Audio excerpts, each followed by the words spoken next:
Good afternoon, ladies and gentlemen, and thank you for joining us on a special episode of the StandOff with Brad and Richie here on New Zealand Sport Radio. Well, the news is out, Richie. Shaun Johnson's coming home. Bit of a out of the corner, out of left field announcement at midday today. What did you think? I was shocked, mate. Going by what we've heard up until now, Shaun's manager had approached the club and didn't seem like the Warriors as a club were too keen. But now we see this, which is, in my opinion, welcome news. How about you? Yeah, well, it was shocking. Especially as we talked on Wednesday, that it seemed all but confirmed that he was going to be a Bulldog. And there was like no more rumblings at all that the Warriors were even in the running, let alone going to be the front runners.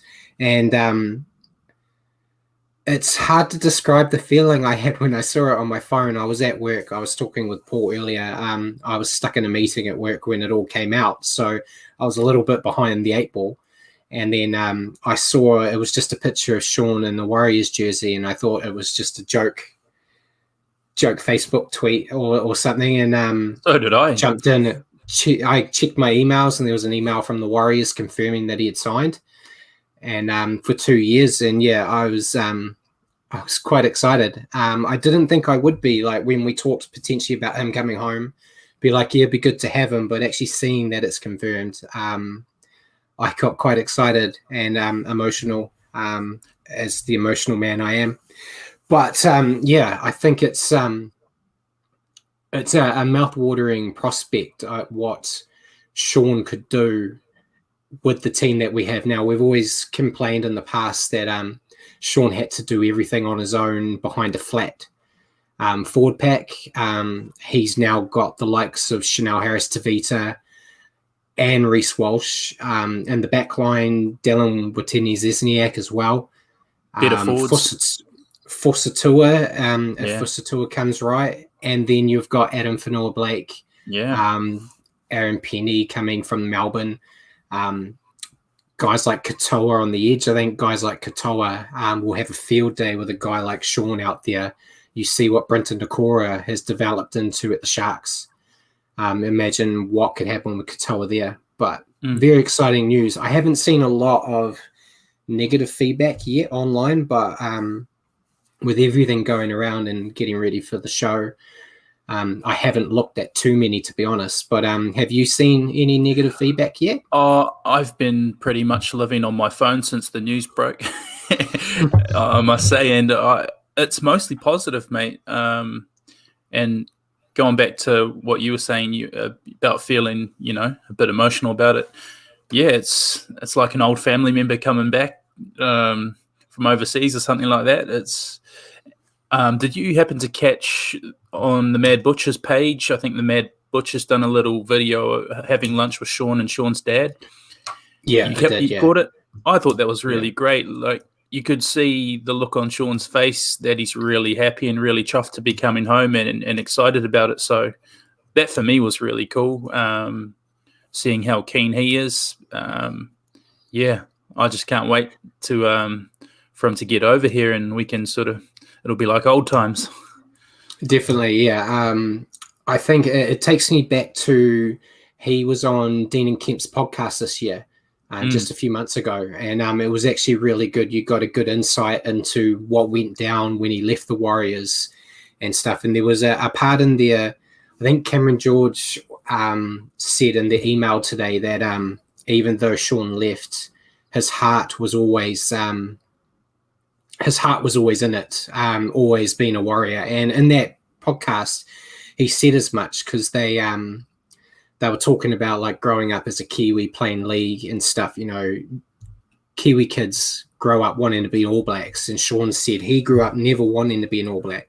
He just wanted to be a Warrior, and he wanted to win a premiership with the Warriors. So to see him actually come back is good to see, because we saw how many teams were potentially interested in him. They had Broncos, Bulldogs, Raiders, and everything. So it really looked like he was going to be a missed opportunity. And like I said on Wednesday, I felt like it wasn't going to happen because there might not have been enough water under the bridge for the club for what went down, because Shaun obviously looked interested in coming back, but they didn't. But clearly whatever's happened this week to sort it out, someone's obviously decided that this is the right choice. Admittedly, they were running out of halves to be able to sign. It was really, he was the only one out there that was a legitimate option, and it sounds like they've got him for $450K a year. Yeah, that's bargain. Which that's $100,000 cheaper than what they're paying Nicarima. Yeah. So and look at what he's been doing. I know prior to his injury last year, he was right up there in the league with try assists as well. So for me, coming back, he's more a well-rounded player. He's got a better kicking game than what we currently have at the club, and we're really struggling with our halves laying on tries. So this is really great. It seems like what we're going to get, and for the price we're going to get Shaun, it's a bargain, a great buy. Definitely, yeah, and he's got a kicking game, which is something the Warriors have missed. And yeah, you can see the improvement the Sharks have shown since he's come back from injury this year. 4 on the trot. 4 on the trot, and you can say 2 out of those 4 he orchestrated the victory. And he knows how to do field goals, which is something the Warriors still can't do. So it could be, if the Warriors are playing at that same a similar level to they are now, those 5 close games that we've missed, you could say that if he was there, potentially they could have won 2 or 3 of those, and the season would look a bit different right now. So just adding that in, and I think having Walsh there is going to take some pressure off Shaun, where Shaun's not going to be your X factor.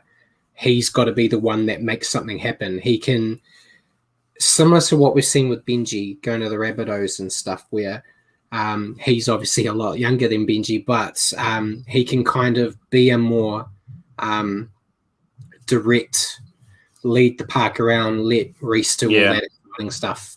So exciting times. Well, let me ask you this. So do you think this is writing on the wall then for Cody Nicarima? And also, do you think that there ends our pursuit of Gareth Widdop and or Cade Cust? I think so. Cody still has that year option. So they've obviously signed Shaun knowing that potentially Nicarima might not leave. But yeah, Widdop will be gone, and Cade Cust potentially, depending on what they saw. The rumors I heard were they were looking at him as like a 5/8 option. So if that is the case, then I would say Cade Cust is off the table. If they were looking at Cade Cust potentially coming in to help in hooker, then they might still go after him. But I think they're probably going to stick with Wade Egan for now until Otokolo gets enough experience, and then you're saving yourself some more coin. Yeah, that's true. But as this season and sort of last season has shown, since the new rules have come in, it's always good to have a bit of depth because injuries are becoming pretty prevalent. So I wouldn't mind still going after somebody like Cust just as a bit of depth. Yeah. If Nicarima did stay, then you've got Nicarima going into the hook, either as a starting hooker or being a 14th man. Which I think would be great for the Warriors too if he does stay. But yeah, if he doesn't stay, you've got Cody Nicarima money to go out and buy a hooker. Yeah. So it's definitely exciting times. They've basically got the majority of their forward pack sorted for next year. Yeah. So that was really the final piece of the puzzle, bar hooker. I'm still not confident in Egan. I don't know if I ever will be. But I think a guy like Shaun can iron out the kinks. I think you saw how optimistic we were about Chad coming here just to finish this year. Yeah. I personally think Shaun's better than Chad. Yeah, me too. So having him for the next 2 years is very good. And I think it'll just be good for him. He left, he got married, he had a kid. He grew up a little bit. I think I was quite dark on him when he left, due to some of how I perceived it, immature behavior he was showing. And I think he said on the podcast and stuff that he didn't really approach his exit in the way he would have liked to. I don't think the club did the exit that great either. So not trying to pick a side there, but yeah, it's good to see that. I think his 2 years with Cronulla have helped him grow up a bit, off the field and on the field. And I think that's nothing but positive for the Warriors' future moving forward. Yeah, well, Shaun's exit was sour coming from both parties, I reckon. And I think this is just awesome to show that the water's sort of under the bridge now. And I was just talking to you before we went on air. I was seeing Roger Tuivasa-Sheck put up on his social medias that he seems pretty pleased that Shaun's coming back, and sort of saying, you decide to come back now with a sad face, as if he would have wanted to have another stab with him. But yeah, no, to sum it all up, I'm pretty chuffed, mate. That's what Roger gets for leaving for that other code, Yeah, so disgusting. I know. filthy that he's going. But in all fairness, I think if Roger was staying, I don't know if they could have afforded to bring him back. No, definitely not. Admittedly, Shaun's playing for cheaper money than he would normally expect, but I think it's around what I'd be paying for Shaun. I think when the Warriors were paying, $1 million a year for him, he wasn't $1 million a year player, just due to his inconsistencies. But I think, your 400 to 500, I think is definitely right in there. So do you think that? Do you think that then takes a bit of pressure off his shoulders too? In terms of what the fan base has in terms of expectations. Maybe that's his price slot. So with the fan base, he might get a bit more leeway to just do his thing, less pressure. Yeah, I think he will get a bit more leeway. He still will have that pressure from the fan base, because that's how we are. That's how we are as fans. But one of the biggest things in the past was, he's getting paid $1 million. He needs to do this, needs to do that. He's now essentially getting paid less than quite a few players in that squad. So you'd be looking at your Tohu Harris's and the likes, going, well, they're getting all the money. Tohu struggles to get a foot out of line, so you can't really criticize him too much. He's generally the best player on the park for the Warriors 9 times out of 10. Yeah, agreed. Which is what you expect from your top build players. But yeah, I think lower money, a little bit older, I think it's going to be good. And I probably think we can thank his baby girl for a lot of it. I think that's probably a driving force to coming home, even for less money, is to raise his daughter in New Zealand. With his dad still lives here, his family lives here, that type of stuff. That's like the only place the Warriors get an edge slightly when it comes to recruiting. It's very hard to recruit players, but if you can get young Kiwis that have been making money in Oz to come home, this is the right one. It's not like we've seen complaints when they signed Adam Blair and guys like that had a couple more years left and that was it. Getting Kiwi boys home that are a bit younger and have a bit more years, in 2 years' time, you can expect Shaun to go a few more. Worst case scenario, but very exciting times, as you can tell by me, lost for words. But yeah, I suppose the biggest thing I've got for next year, would you have him at 7 or would you keep him as a 5'8"? Either way, I think it's, for a lot of teams, it's pretty similar, unless you're a team like South Sydney who've got a Cody Walker who plays a ball running sort of style. But a lot of teams play 7 and 6, left side of the field, right side of the field. So it'll be interesting to see what we do there. Doesn't matter for me, 7 or 6. Probably Chanel will be the other guy. It doesn't matter either way. I think, if they're playing the left-right style, I think you'll see Shaun will probably go to the right where he's comfortable. Chanel generally likes to play on the left. So that kind of pairs up nicely. And then if you've got Walsh sticking around, hovering, it's as an opposition team, defending is a bit of a nightmare. If you got to watch Shaun, you got to watch Reece. You got Dallin out there doing stuff too. If you throw in the likes of Fuss, then you've also got your Tohus and Addins in the middle. There's more than just one threat. Right now, you can see it. Teams know that if they shut down that beautiful little man on fullback, they're generally going to go okay. So to have more threats out there is what we need, because at the moment we've talked about a lot. The Warriors backline doesn't look that threatening. No, other than Walsh. He's a different kind of threat this time round, isn't he? Because when he left us, he was the electrifying ball runner, sidestepper, could score spectacular tries. Whereas a couple of years overseas, he's evolved as a player. He's definitely he can control a game. His playmaking's on point, and his try assist stats show for that. And his kicking game's improved, which that's what I'm really happy about, because we're really lacking there at the minute, and I think he's going to be a big help there. So let me put this to you. Looking at next year, how do you slide him into your back line? How does that impact things for you? Pick a back line for me. So I'll have Chanel and Shaun in the halves. I would have Aitken and Berry in my centres, Reece Walsh at fullback, and then Dallin on one wing and either Fuss or Pompey on the other. Depending, we still don't really know what's happening with Fusatua at the moment.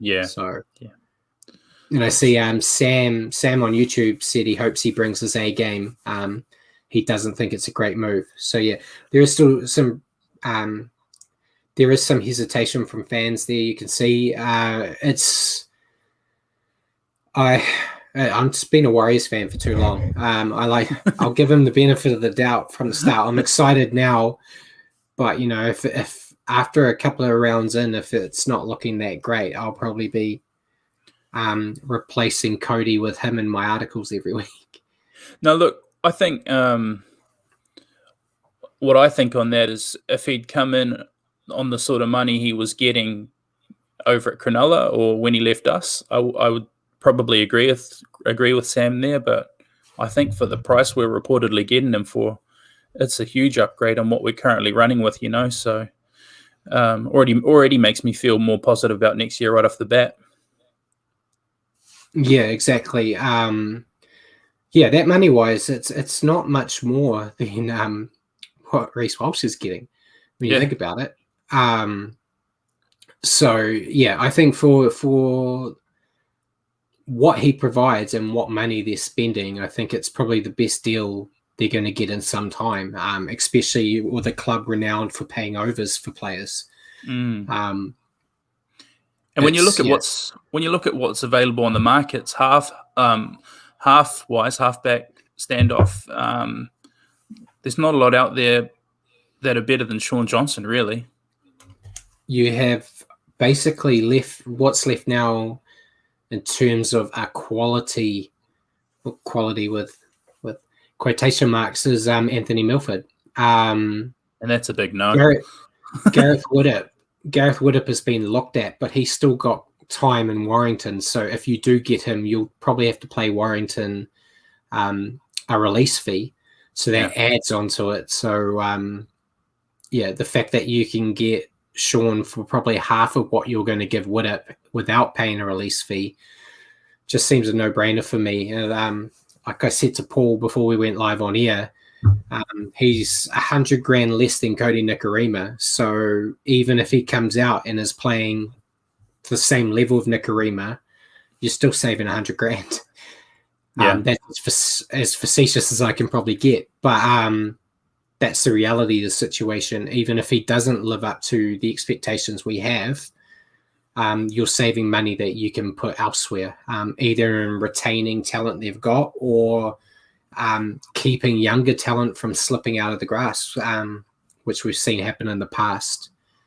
So very, very happy times for me. Yeah, 100%. Does this make you feel a lot more like you want to retain David Fusitu'a now too? Because, you know, he was at his best a few years back when we had Shaun, and those two were a bit of a dynamic duo. You know, it was sort of Batman and Robin, and Shaun laid a lot of tries on for David. Hopefully David's excited about this and he comes back bigger and better. Yeah, I think this will give him a real spring in his step. I think it's been no secret that his career form has been on the decline since Shaun left the club. And I think he's been having a lot of issues off the field this year. And I think looking at it, he had no Shaun Johnson, Peter Hiku's leaving. It probably wasn't looking that great for him, but to have a guy like Shaun back who does know how to find him out there, that should give him a bit more confidence, and hopefully that means he comes back stronger than ever, which would be great for him and great for us as fans. So probably great for Chanel too, you know, having somebody to mentor Chanel like that. I mean, we all talk about he's a big talent, but sort of this year when he's been playing, his kicking game looks like it's not quite there yet. But I mean, who has he really got there at the moment to help guide him? Not a lot, really. He's got Cody Nikarima who drifts in and out. I think for Chanel as well, this is a really great move. Yeah, definitely. When you look, that he's got Cody. There's no one else there in terms of teaching him as a half. So having Shaun back will help, and he's a young kid from New Zealand. So for guys our age, when you think of a halfback, it was Stacey. So for kids Chanel's age, it was Shaun when they were growing up. So to be able to play with a guy that you grew up loving, which I think Chanel's spoken in the past about how much he admired Shaun. So I think it's the same as when Shaun got to play with Benji, that type of scenario. And yeah, I've got the rose tinted glasses on because it's new.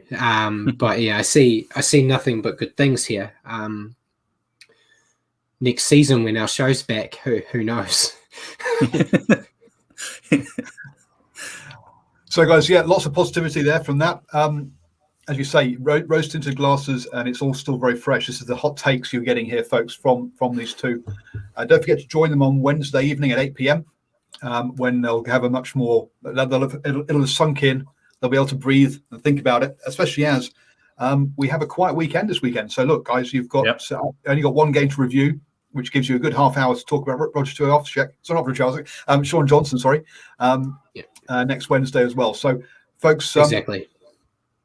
This has been a special show just to give you a hot take. If you would like to see more of these kind of shows, then do become a supporter of NZ Sport Radio, so we can bring you more of this kind of stuff, and I can upgrade the guys' tech as well. We'd love to bring you more of these kind of special shows as there is hot breaking news. But thank you guys for jumping on. It's a Friday night, so obviously you two will be hitting the town and then going night clubbing. Well, actually, Rich, you're not allowed to. I'm not allowed. You're down in Wellington, but so folks, I'll be back tomorrow evening, straight after the Maori All Blacks versus Samoa, with post-match reactions. So join me for that on the other Overball code. And these boys are back on Wednesday. So thank you, boys, for jumping on, and thank you for joining us in the live chat.